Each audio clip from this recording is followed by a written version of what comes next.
Hi friends, ಎಲ್ರಿಗೂ ನಮಸ್ತೆ. Vedic ಅಸ್ಟ್ರಾಲಜರ್ಗೆ ಸ್ವಾಗತ. ನಿಮಗೆ ಎಲ್ಲರೂ ಹೇಗಿದ್ದೀರಾ? ನಾನು ಚೆನ್ನಾಗಿದ್ದೀನಿ. ಐ ಹೋಪ್ ನೀವೆಲ್ಲರೂ ಚೆನ್ನಾಗಿದ್ದೀರಾ ಅಂತ ಅಂದ್ಕೊಂಡಿದ್ದೀನಿ. ಪ್ಲೀಸ್ ಫ್ರೆಂಡ್ಸ್, ಈ ವಿಡಿಯೋನ ಫಸ್ಟಿಂದ ಕೊನೆವರೆಗೂ ಸ್ಕಿಪ್ ಮಾಡದೆ ನೋಡಿ. ನಿಮ್ಗೆ ಇಷ್ಟ ಆದರೆ ಲೈಕ್ ಮಾಡಿ, ಶೇರ್ ಮಾಡಿ.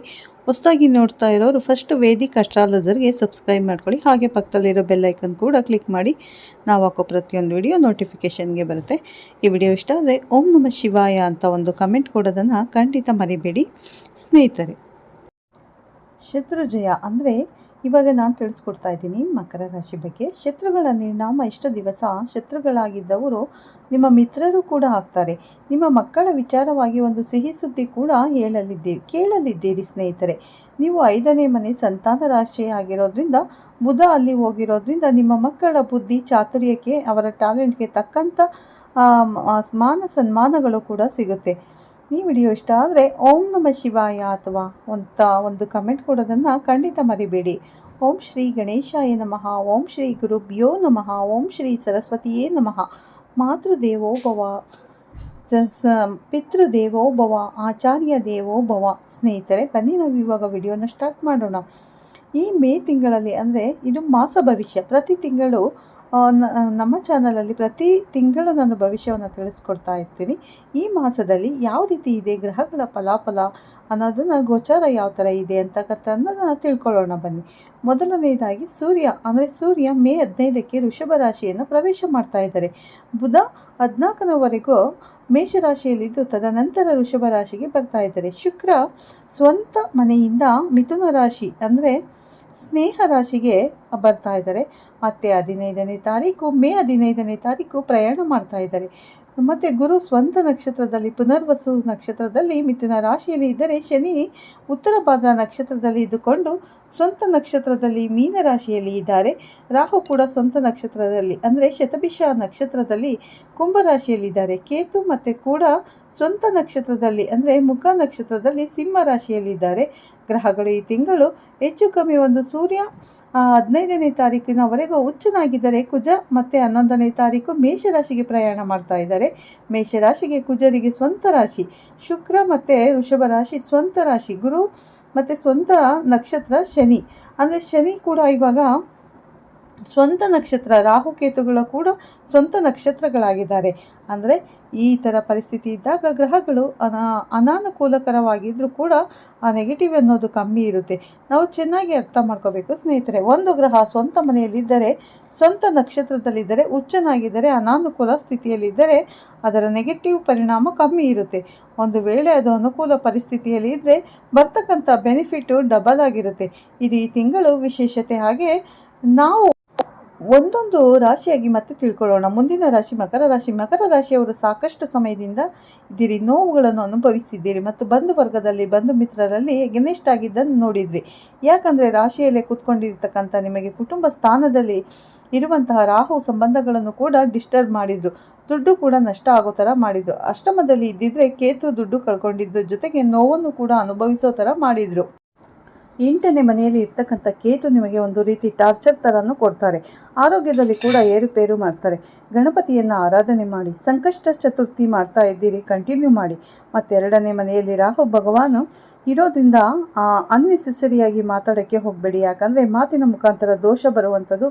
ನೀವೇನೇ ಮಾತಾಡೋಕ್ಕೆ ಹೋಗಿ ಇನ್ನೊಂದು ರೀತಿ ಅದನ್ನು ಅರ್ಥೈಸಿಕೊಳ್ಳುವಂಥದ್ದು, ನಿಮ್ಮ ಎದುರುಗಡೆ ಇರುವಂಥವರು ಮಿಸ್ಅಂಡರ್ಸ್ಟ್ಯಾಂಡಿಂಗ್ ಬರೋದಕ್ಕೆ ಚಾನ್ಸ್ ಇರುತ್ತೆ. ಮೌನವಾಗಿರೋದೇ ಲೇಸು. 3ನೇ ಮನೆಯಲ್ಲಿ ಇರುವಂಥ ಶನಿ ನಿಮಗೆ ಧೈರ್ಯವನ್ನು ಕೊಡ್ತಾ ಇದ್ದಾರೆ. ಇಷ್ಟು ದಿವಸ ಶನಿ ಒಬ್ಬರೇ ನಿಮ್ಮನ್ನು ನಡೆಸಿಕೊಂಡು ಬರ್ತಾ ಇದ್ದಾರೆ. 3ನೇ ಮನೆಯಲ್ಲಿ ಇದ್ದು ನಿಮ್ಮ ಮಾಡ್ತಕ್ಕಂಥ ಪ್ರಯತ್ನಗಳಿಗೆ ಜಯ ಕೂಡ ಕೊಡ್ತಾ ಇದ್ದಾರೆ. ದುಡ್ಡು ನಷ್ಟ ಆಗಿದ್ರೂ ಕೂಡ ಪ್ರಾಪರ್ಟಿ, ಹೌಸ್, ವೆಹಿಕಲ್ ಇಂಥದ್ರಲ್ಲಿ ಜಯವನ್ನು ಪಡೆದುಕೊಂಡಿದ್ದೀರಿ. ಶನಿ ಭಗವಾನರಿಗೆ ಒಂದು ಸಲ್ಯೂಟ್ ಹೇಳಿ. ನೆಕ್ಸ್ಟ್ ಸ್ವಂತ ಮನೆಗೆ ಕುಜರು ಹೋಗ್ತಾ ಇದ್ದಾರೆ. 11ನೇ ತಾರೀಕಿನವರೆಗೂ ಒಳ್ಳೆ ಫಲಗಳನ್ನು ಕೊಡ್ತಾ ಇರುವಂಥದ್ದು. ಅಂದರೆ ಕುಜ ಆಲ್ ಆಫ್ ಸಡನ್ 4th ಹೌಸ್ಗೆ ಹೋಗಿ ಸ್ವಲ್ಪ ಟೆನ್ಷನ್ ಕೊಡ್ತಾ ಇದ್ದಾರೆ. 4ನೇ ಮನೆಯಲ್ಲಿ ಸುಖದ ಭಾವದಲ್ಲಿ ಪಾಪಗ್ರಹ ಇದ್ದರೆ ಸ್ವಲ್ಪ ಟೆನ್ಷನ್ ಕ್ರಿಯೇಟ್ ಆಗುತ್ತೆ. ಅದು ಸ್ವಂತ ಮನೆ ಆಗಿರೋದ್ರಿಂದ ಭೂಮಿಯಲ್ಲಿ ಕೂಡ ಜಯ ಸಿಗುತ್ತೆ. 15ನೇ ತಾರೀಕಿನವರೆಗೂ ಸುಖದ ಭಾವದಲ್ಲಿ ಬುಧ ಇರೋದ್ರಿಂದ ನಿಮಗೆ 15ನೇ ತಾರೀಕಿನವರೆಗೂ ಬುಧ ಕೂಡ ನಿಮಗೆ ಒಳ್ಳೆ ಫಲಗಳನ್ನು ಕೊಡ್ತಾ ಇದ್ದಾರೆ. ಆಮೇಲೆ ಪೂರ್ವಜನ್ಮದ ಪುಣ್ಯಸ್ಥಾನಕ್ಕೆ ಹೋಗ್ತಾ ಇರೋದ್ರಿಂದ ನಿಮ್ಮ ಮಕ್ಕಳ ವಿಚಾರವಾಗಿ ಒಂದು ಸಿಹಿ ಸುದ್ದಿ ಕೂಡ ಕೇಳಲಿದ್ದೀರಿ. ನೀವು 5ನೇ ಮನೆ ಸಂತಾನ ರಾಶಿಯಾಗಿರೋದ್ರಿಂದ ಬುದ್ಧಿ ಅಂದರೆ ಬುಧ ಅಲ್ಲಿ ಹೋಗಿರೋದ್ರಿಂದ ನಿಮ್ಮ ಮಕ್ಕಳ ಬುದ್ಧಿ ಚಾತುರ್ಯ, ಅವರ ಟ್ಯಾಲೆಂಟ್ಗೆ ತಕ್ಕಂಥ ಮಾನ ಸನ್ಮಾನಗಳು ಕೂಡ ಸಿಗುತ್ತೆ. ಪ್ಲಸ್ ಅಂದರೆ 6ನೇ ಮನೆಗೆ 15ನೇ ತಾರೀಕು ಸೂರ್ಯ ಹೋಗ್ತಾ ಇದ್ದಾರೆ. ಎಂಥ ಅದ್ಭುತ ಸ್ನೇಹಿತರೆ! 6ನೇ ಮನೆಗೆ ಸೂರ್ಯ ಹೋಗಿದರೆ ಶತ್ರು ಜಯ, ಶತ್ರುಗಳ ನಿರ್ನಾಮ, ಮತ್ತು ಇಷ್ಟು ದಿವಸ ಶತ್ರುಗಳಾಗಿದ್ದವರು ನಿಮಗೆ ಮಿತ್ರರು ಕೂಡ ಆಗ್ತಾರೆ. ಮತ್ತು ಪೆಂಡಿಂಗ್ ಇರ್ತಕ್ಕಂಥ ವ್ಯಾಜ್ಯಗಳು ಕ್ಲಿಯರ್ ಆಗುವಂಥದ್ದು. ಅಂದರೆ ಶುಕ್ರ ಕೂಡ ವ್ಯಯಸ್ಥಾನಕ್ಕೆ ಮುಖ್ಯವಾಗಿ ಗುರು ಜೊತೆಗೆ ಸೇರಿಕೊಳ್ತಾ ಇದ್ದಾರೆ. ಗುರು ಜೊತೆ ಶುಕ್ರ 6ನೇ ಮನೆಯಲ್ಲಿ ಸೇರಿಕೊಳ್ತಾ ಇರೋದ್ರಿಂದ ಸ್ವಲ್ಪ ಮಗ ಆರೋಗ್ಯದಲ್ಲಿ ಏರುಪೇರಾಗಬಹುದು. ನಿಮ್ಮ ಆರೋಗ್ಯದ ಬಗ್ಗೆ ಗಮನ ಇಟ್ಟುಕೊಳ್ಳಿ. ಮತ್ತು ಬುಧರು ನಿಮಗೆ ಅನುಕೂಲಕರವಾಗಿದ್ದರೂ ಕೂಡ ಆರೋಗ್ಯದ ವಿಚಾರದಲ್ಲಿ ಏರುಪೇರಾಗುವಂಥದ್ದು. ಟೈಮ್ಗೆ ಊಟ ಆಗದೆ ಇರತಕ್ಕಂಥ ನಿದ್ದೆ ಮಾಡೋಕ್ಕೆ ಆಗ್ತದೆ. ಇರ್ತಕ್ಕಂಥ ಕೆಲಸ ಕಾರ್ಯಗಳ ಬಗ್ಗೆ ಸ್ವಲ್ಪ ನಿರಾಸಕ್ತಿ, ಬಾಡಿ ಪೈನ್, ಈ ಥರ ಎಲ್ಲ ಚಾನ್ಸ್ ಇರುತ್ತೆ. ಹಾಗೆ ಕೇತು ಹೋಲಿಸಿಕೊಳ್ಳೋದಕ್ಕೆ ನಿಮಗೆ ಆಲ್ರೆಡಿ ಉಪಾಯ ಹೇಳಿದ್ದೀನಿ. ರಾಹು ಮತ್ತು ಹೋಲಿಸಿಕೊಳ್ಳೋದಕ್ಕೆ ನಿಮಗೆ ಆಲ್ರೆಡಿ ಉಪಾಯ ಹೇಳಿದ್ದೀನಿ. ಕುಜರನ್ನು ಹೋಲಿಸಿಕೊಳ್ಳಬೇಕಂದ್ರೆ ಟೆನ್ಷನ್ ಕಮ್ಮಿ ಮಾಡಬೇಕು. ಅಂದರೆ ಋಣಮೋದಕ ಅಂದರೆ ಋಣಮೋಷಕ ಮಂಗಳ ಸ್ತೋತ್ರವನ್ನು ಓದಿಕೊಂಡ್ರೆ ಕುಜ ಸಪೋರ್ಟ್ ಸಿಗುತ್ತೆ. ನಿಮಗೆ ಇರ್ತಕ್ಕಂಥ ಆರ್ಥಿಕ ತೊಂದರೆಗಳು ಕೂಡ ಎಲ್ಲ ಆರ್ಥಿಕ ತೊಂದರೆಗಳು ನಿವಾರಣೆ ಆಗಿಬಿಡುತ್ತೆ. ಮತ್ತು ಋಣಮೋಷಕ ಮಂಗಳ ಸ್ತೋತ್ರ ಓದ್ಕೊಂಡಿದ್ರೆ ಸಾಲ ಮಾಡಿಕೊಂಡಿರುವ ಸಾಲ ತೀರುತ್ತೆ. ಸೊ ಓವರಾಲ್ ಆಗಿ ಇನ್ನೊಂದು ತಿಂಗಳು ನೀವು ಸ್ವಲ್ಪ ಪೇಷನ್ಸನ್ನು ಇಟ್ಕೊಂಡಿದ್ರೆ ಗ್ರಹಗಳು ನೀವು ಫೇವರಬಲ್ ಆಗಿ ಬರ್ತಾ ಇದ್ದಾರೆ. ಮುಂದಿನ ತಿಂಗಳು ಅದು ಹೇಗೆ ನಿಮಗೆ ಒಳ್ಳೆ ಫೇವರ್ ಆಗ್ತಾ ಇದೆ ಅಂತಕ್ಕಂಥದ್ದು ಕಾಯ್ತಾ ಇರಿ. ನಾನು ಹೇಳ್ತೀನಿ ಈ ಕಾರ್ಯಕ್ರಮ.